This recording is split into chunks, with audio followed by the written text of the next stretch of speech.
El camino a Cristo. Capítulo 3. Un poder misterioso que convence. ¿Cómo se justificará el hombre con Dios?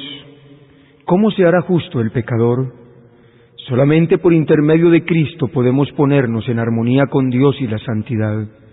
Pero ¿cómo debemos ir a Cristo? Muchos formulan la misma pregunta que hicieron las multitudes el día de Pentecostés, cuando convencidas de su pecado exclamaron: ¿qué haremos? La primera palabra de contestación de Pedro fue: arrepentíos.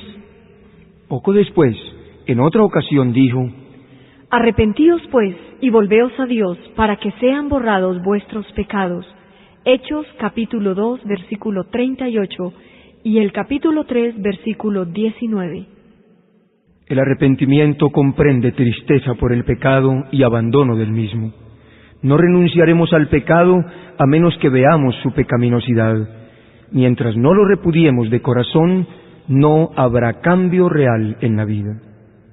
Hay muchos que no entienden la naturaleza verdadera del arrepentimiento. Gran número de personas se entristecen por haber pecado y aún se reforman exteriormente, porque temen que su mala vida les acarree sufrimientos. Pero esto no es arrepentimiento en el sentido bíblico. Lamentan la pena más bien que el pecado. Tal fue el dolor de Esaú cuando vio que había perdido su primogenitura para siempre. Balaán, aterrorizado por el ángel que estaba en su camino con la espada desnuda, reconoció su culpa por temor de perder la vida, mas no experimentó un arrepentimiento sincero del pecado, ni un cambio de propósito, ni aborrecimiento del mal. Judas Iscariote, después de traicionar a su Señor, exclamó: he pecado entregando la sangre inocente. San Mateo capítulo 27, versículo 4. Esta confesión fue arrancada a la fuerza de su alma culpable por un tremendo sentido de condenación y una pavorosa expectación de juicio. Las consecuencias que habían de resultarle lo llenaban de terror, pero no experimentó profundo quebrantamiento de corazón ni dolor de alma por haber traicionado al Hijo Inmaculado de Dios y negado al Santo de Israel. Cuando Faraón sufría los juicios de Dios, reconoció su pecado a fin de escapar del castigo, pero volvió a desafiar al cielo tan pronto como cesaron las plagas. Todos estos lamentaban los resultados del pecado, pero no sentían tristeza por el pecado mismo.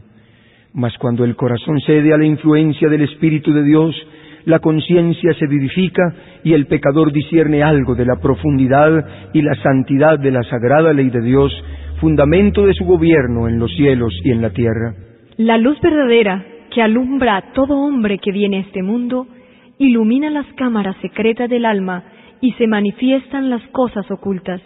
San Juan capítulo 1, versículo 9. La convicción se posesiona de la mente y del corazón. El pecador tiene entonces conciencia de la justicia de Jehová y siente terror de aparecer en su iniquidad e impureza delante del que escudriña los corazones. Ve el amor de Dios, la belleza de la santidad y el gozo de la pureza. Ansía ser purificado y restituido a la comunión del cielo. La oración de David, después de su caída, es una ilustración de la naturaleza del verdadero dolor por el pecado. Su arrepentimiento era sincero y profundo. No hizo ningún esfuerzo por atenuar su crimen. Ningún deseo de escapar del juicio que lo amenazaba inspiró su oración. David veía la enormidad de su transgresión, veía las manchas de su alma, aborrecía su pecado. No imploraba solamente el perdón, sino también la pureza del corazón. Deseaba tener el gozo de la santidad, ser restituido a la armonía y comunión con Dios. Este era el lenguaje de su alma. Bienaventurado aquel cuya transgresión ha sido perdonada y cubierto su pecado. Bienaventurado el hombre a quien Jehová no atribuye la iniquidad y en cuyo espíritu no hay engaño. Salmo 32, 1 y 2. Apiádate de mí, oh Dios, conforme a tu misericordia, conforme a la muchedumbre de tus piedades, borra mis transgresiones, porque yo reconozco mis transgresiones, y mi pecado está siempre delante de mí. Purifícame con hisopo, y seré limpio. Lávame y quedaré más blanco que la nieve. Crea en mí, oh Dios, un corazón limpio, y renueva un espíritu recto dentro de mí. No me eches de tu presencia y no me quites tu Santo Espíritu.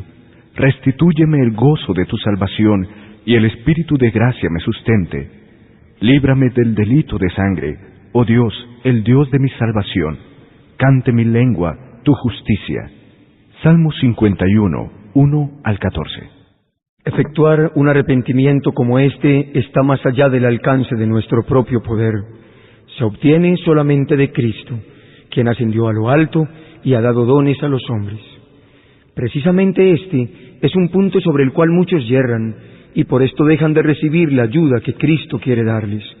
Piensan que no pueden ir a Cristo a menos que se arrepientan primero, y que el arrepentimiento los prepara para el perdón de sus pecados. Es verdad que el arrepentimiento precede al perdón de los pecados, porque solamente el corazón quebrantado y contrito es el que siente la necesidad de un Salvador, pero ¿debe el pecador esperar hasta que se haya arrepentido para poder ir a Jesús? ¿Ha de ser el arrepentimiento un obstáculo entre el pecador y el Salvador? La Biblia no enseña que el pecador deba arrepentirse antes de poder aceptar la invitación de Cristo. Venid a mí todos los que estáis cansados y agobiados, y yo os haré descansar. San Mateo capítulo 11, versículo 28. La virtud que viene de Cristo es la que guía a un arrepentimiento genuino. San Pedro habla del asunto de una manera muy clara en su exposición a los israelitas cuando dice: A este Dios le ensalzó con su diestra para ser príncipe y salvador, a fin de dar arrepentimiento a Israel y remisión de pecados. Hechos capítulo 5, versículo 31. No podemos arrepentirnos sin que el Espíritu Santo despierte la conciencia, más de lo que podemos ser perdonados sin Cristo. Cristo es la fuente de todo buen impulso. Él es el único que puede implantar en el corazón enemistad contra el pecado. Todo deseo de verdad y de pureza, toda convicción de nuestra propia pecaminosidad, es una prueba de que su Espíritu está obrando en nuestro corazón. Jesús dijo: Yo, si fuere levantado en alto de sobre la tierra, a todos los atraeré a mí mismo. San Juan capítulo 12, versículo 32. Cristo debe ser revelado al pecador como el Salvador que muere por los pecados del mundo. Y cuando consideramos al Cordero de Dios sobre la cruz del Calvario, el misterio de la redención comienza a abrirse a nuestra mente y la bondad de Cristo nos guía al arrepentimiento. Al morir Cristo por los pecadores, manifestó un amor incomprensible, y este amor, a medida que el pecador lo contempla, enternece el corazón, impresiona la mente e inspira contrición en el alma. Es verdad que algunas veces los hombres se avergüenzan de sus caminos pecaminosos y abandonan algunos de sus malos hábitos antes de darse cuenta de que son atraídos a Cristo. Pero cuando hacen un esfuerzo por reformarse con un sincero deseo de hacer el bien, es el poder de Cristo el que los está atrayendo. Una influencia de la cual no se dan cuenta obra sobre el alma. La conciencia se vivifica y la vida externa se enmienda. Y a medida que Cristo los induce a mirar su cruz y contemplar a quien han traspasado sus pecados, el mandamiento despierta la conciencia. La maldad de su vida, el pecado profundamente arraigado en su alma se les revela. Comienzan a entender algo de la justicia de Cristo y exclaman: ¿qué es el pecado para que exigiera tal sacrificio por la redención de su víctima? ¿Fueron necesarios todo este amor, todo este sufrimiento, toda esta humillación para que no pereciéramos, sino que tuviéramos vida eterna? El pecador puede resistir a este amor, puede rehusar ser atraído a Cristo, pero si no se resiste, será atraído a Jesús. Un conocimiento del plan de la salvación lo guiará al pie de la cruz, arrepentido de sus pecados que han causado los sufrimientos del amado Hijo de Dios. La misma inteligencia divina que obra en la naturaleza habla al corazón de los hombres y crea un deseo indecible de algo que no tienen. Las cosas del mundo no pueden satisfacer su ansiedad. El Espíritu de Dios está suplicándoles que busquen las cosas que solo pueden dar paz y descanso: la gracia de Cristo y el gozo de la santidad. Por medio de influencias visibles e invisibles, Cristo, nuestro Salvador, está constantemente obrando para atraer el corazón de los hombres de los vanos placeres del pecado a las bendiciones infinitas que pueden disfrutar en él. A todas estas almas que están procurando vanamente beber en las cisternas rotas de este mundo, se dirige el mensaje divino. El que tiene sed, venga, y el que quiera, tome del agua de la vida de balde. Apocalipsis capítulo 22, versículo 17. Los que en vuestro corazón anheláis algo mejor que lo que este mundo puede dar, reconoced este deseo como la voz de Dios que habla a vuestras almas. Pedidle que os dé arrepentimiento, que os revele a Cristo en su amor infinito y en su pureza perfecta. En la vida del Salvador quedaron perfectamente ejemplificados los principios de la ley de Dios y el amor a Dios y al hombre. La benevolencia y el amor desinteresado fueron la vida de su alma. Contemplándolo, nos inunda la luz de nuestro Salvador y podemos ver la pecaminosidad de nuestro corazón. Podemos lisonjearnos como Nicodemo de que nuestra vida ha sido muy buena, de que nuestro carácter es perfecto, y pensar que no necesitamos humillar nuestro corazón delante de Dios como el pecador común, pero cuando la luz de Cristo resplandece en nuestras almas, vemos cuán impuros somos, discernimos el egoísmo de nuestros motivos y la enemistad contra Dios que ha manchado todos los actos de nuestra vida. Entonces, reconocemos que nuestra propia justicia es en verdad como andrajos inmundos y que solamente la sangre de Cristo puede limpiarnos de las manchas del pecado y renovar nuestro corazón a su semejanza. Un rayo de luz de la gloria de Dios, un destello de la pureza de Cristo que penetre en el alma, hace dolorosamente visible toda mancha del pecado y descubre la deformidad y los defectos del carácter humano. Hace patentes los deseos impuros, la infidelidad del corazón y la impureza de los labios. Los actos de deslealtad del pecador que anulan la ley de Dios quedan expuestos a su vista y su espíritu se aflige y se oprime bajo la influencia escudriñadora del Espíritu de Dios. Se aborrece a sí mismo, viendo el carácter puro y sin mancha de Cristo. Cuando el profeta Daniel vio la gloria que rodeaba al mensajero celestial que le había sido enviado, se sintió abrumado por su propia debilidad e imperfección. Describiendo el efecto de la maravillosa escena, dice: No quedó en mí esfuerzo, y mi lozanía se me demudó en palidez de muerte, y no retuve fuerza alguna. Daniel capítulo 10, versículo 8. Cuando el alma se conmueve de esta manera, odia el egoísmo, aborrece el amor propio y busca, mediante la justicia de Cristo, la pureza de corazón que está en armonía con la ley de Dios y con el carácter de Cristo.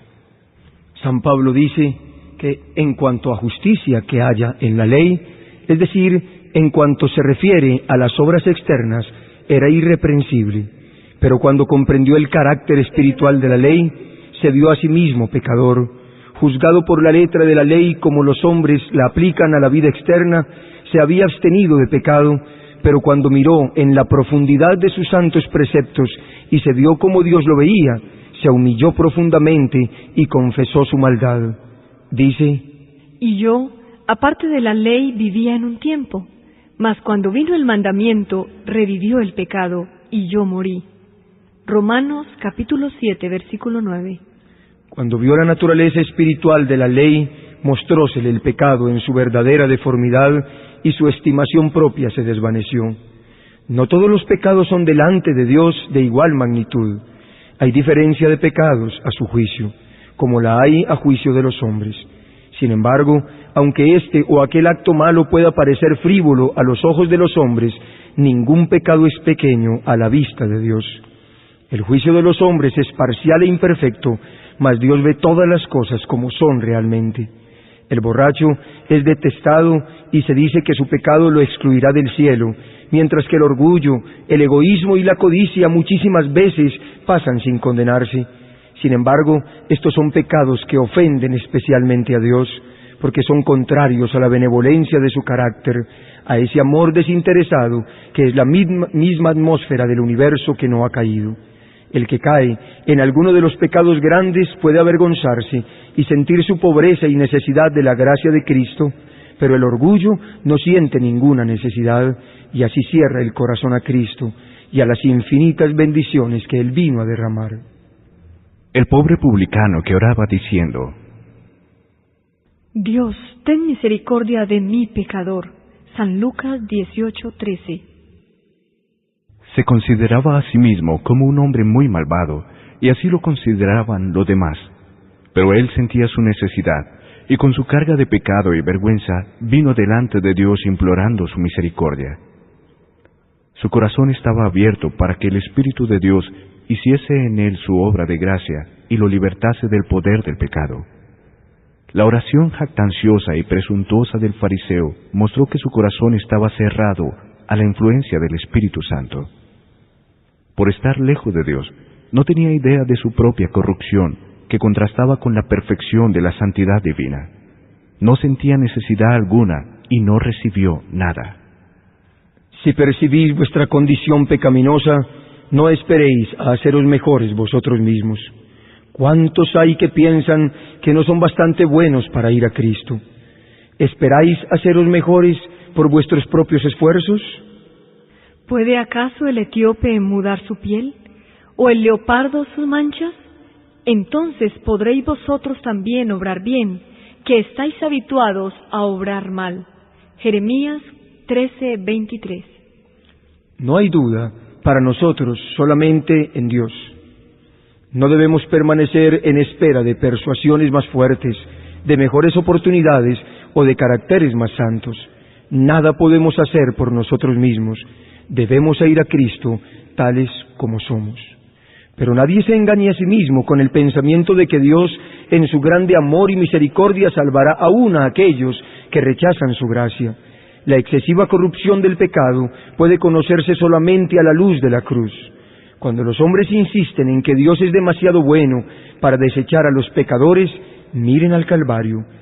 Fue porque no había otra manera en que el hombre pudiese ser salvo, porque sin este sacrificio era imposible de que la raza humana escapara del poder contaminador del pecado y se pusiera en comunión con los seres santos, imposible que los hombres llegaran a ser partícipes de la vida espiritual. Fue por esta causa por lo que Cristo tomó sobre sí la culpabilidad del desobediente y sufrió en lugar del pecador.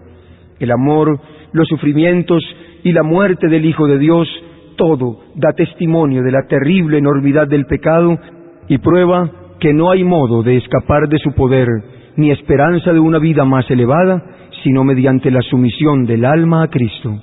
Algunas veces, los impenitentes se excusan diciendo de los que profesan ser cristianos: soy tan bueno como ellos. No son más abnegados, sobrios, ni circunspectos en su conducta que yo. Les gustan los placeres y la complacencia propia, tanto como a mí.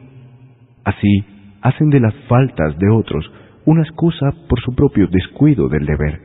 Pero los pecados y faltas de otros no justifican los nuestros, porque el Señor no nos ha dado un imperfecto modelo humano. Se nos ha dado como modelo al inmaculado Hijo de Dios, y los que se quejan de la mala vida de los que profesan ser creyentes son los que deberían presentar una vida y un ejemplo más nobles. Si tienen un concepto tan alto de lo que es ser un cristiano, ¿no es su pecado tanto mayor? Saben lo que es bueno y sin embargo rehúsan hacerlo. Cuidaos de las dilaciones. No posterguéis la obra de abandonar vuestros pecados y buscar la pureza del corazón por medio de Jesús. Aquí es donde miles y miles han errado para su perdición eterna.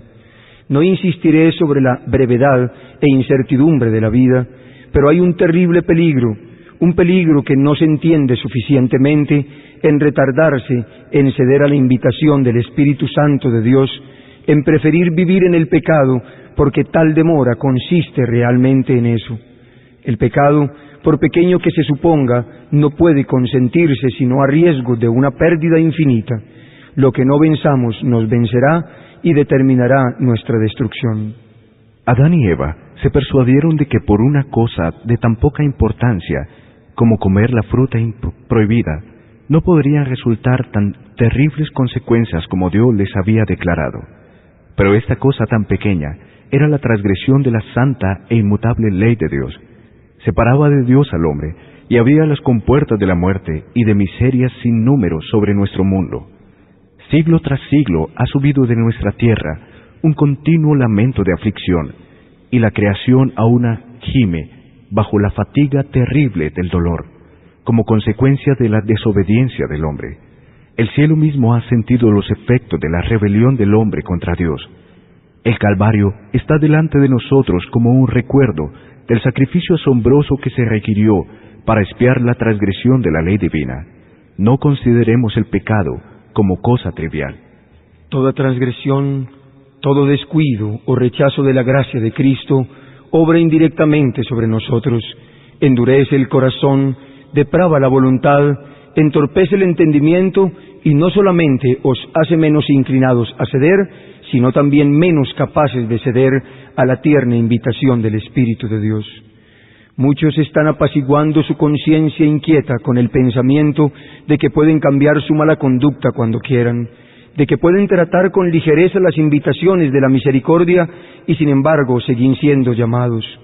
Piensan que después de menospreciar al Espíritu de gracia, después de echar su influencia del lado de Satanás, en un momento de terrible necesidad pueden cambiar de conducta, pero esto no se hace tan fácilmente.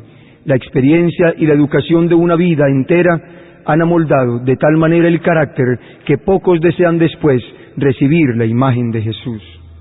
Un solo rasgo malo de carácter, un solo deseo pecaminoso, acariciado persistentemente, neutralizan a veces todo el poder del Evangelio.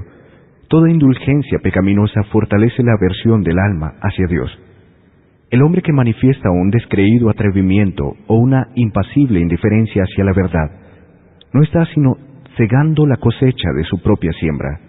En toda la Biblia no hay amonestación más terrible contra el hábito de jugar con el mal que las palabras del hombre sabio cuando dice: prenderán al impío sus propias iniquidades. Proverbios capítulo 5, versículo 22.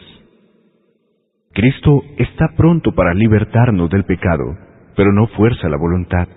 Y si por la persistencia en el pecado la voluntad misma se inclina enteramente al mal, y no deseamos ser libres, si no queremos aceptar su gracia, ¿qué más puede hacer? Hemos obrado nuestra propia destrucción por nuestro deliberado rechazo de su amor. He aquí, ahora es el tiempo acepto. He aquí, ahora es el día de salvación. Segunda de Corintios 6, 2. Hoy, si oyeres su voz, no endurezcáis vuestros corazones. Hebreos capítulo 3, versículos 7 y 8. El hombre ve lo que aparece, mas el Señor ve el corazón. Primera de Samuel capítulo 16, versículo 7. El corazón humano, con sus encontradas emociones de gozo y de tristeza, el extraviado y caprichoso corazón, morada de tanta impureza y engaño. Él sabe sus motivos, sus mismos intentos y miras. Id a Él con vuestra alma manchada como está, como el salmista abrir sus cámaras al ojo que todo lo ve, exclamando: escudriñame, oh Dios, y conoce mi corazón. Ensáyame y conoce mis pensamientos, y ve si hay en mí algún camino malo, y guíame en el camino eterno. Salmos 139, versículos 23 y 24. Muchos aceptan una religión intelectual, una forma de santidad sin que el corazón esté limpio. Sea vuestra oración: crea en mí, oh Dios, un corazón limpio, y renueva un espíritu recto dentro de mí. Salmos 51, 10. Sed leales con vuestra propia alma. Sed tan diligentes, tan persistentes como lo seríais si vuestra vida mortal estuviera en peligro. Este es un asunto que debe arreglarse entre Dios y vuestra alma, arreglarse para la eternidad. Una esperanza supuesta y nada más llegará a ser vuestra ruina. Estudiad la palabra de Dios con oración. Esta palabra os presenta, en la ley de Dios y en la vida de Cristo, los grandes principios de la santidad, sin la cual nadie verá al Señor. Hebreos 12:14. Convence de pecado, revela plenamente el camino de la salvación. Prestadle atención como a la voz de Dios que os habla. Cuando veáis la enormidad del pecado, cuando os veáis como sois en realidad, no os entreguéis a la desesperación, pues a los pecadores es a quienes Cristo vino a salvar. No tenemos que reconciliar a Dios con nosotros, sino, oh maravilloso amor, Dios estaba en Cristo reconciliando consigo mismo al mundo, 2 Corintios 5:19. Él está solicitando por su tierno amor los corazones de sus hijos errados. Ningún padre, según la carne, podría ser tan paciente con las faltas y hierros de sus hijos, como lo es Dios con aquellos a quienes trata de salvar. Nadie podría arguir más tiernamente con el pecador. Jamás labios humanos han dirigido invitaciones más tiernas que Él al extraviado. Todas sus promesas, sus amonestaciones, no son sino la expresión de su indecible amor. Cuando Satanás viene a decirte que eres un gran pecador, mira a tu Redentor y habla de sus méritos. Lo que te ayudará será el mirar su luz. Reconoce tu pecado, pero di al enemigo que Cristo Jesús vino al mundo para salvar a los pecadores, 1 Timoteo 1:15, y que puede ser salvo por su incomparable amor. Jesús hizo una pregunta a Simón con respecto a dos deudores. El primero debía a su Señor una suma pequeña y el segundo una muy grande, pero Él perdonó a ambos. Y Cristo preguntó a Simón cuál deudor amaría más a su Señor. Simón contestó: aquel a quien más perdonó. Lucas 7:43. Hemos sido grandes deudores, pero Cristo murió para que fuésemos perdonados. Los méritos de su sacrificio son suficientes para presentarlos al Padre en nuestro favor. Aquellos a quienes ha perdonado más, lo amarán más, y estarán más cerca de su trono alabándolo por su grande amor e infinito sacrificio. Cuanto más plenamente comprendemos el amor de Dios, más nos percatamos de la pecaminosidad del pecado. Cuando vemos cuán larga es la cadena que se nos ha arrojado para rescatarnos, cuando entendemos algo del sacrificio infinito que Cristo ha hecho en nuestro favor, el corazón se derrite de ternura y contrición.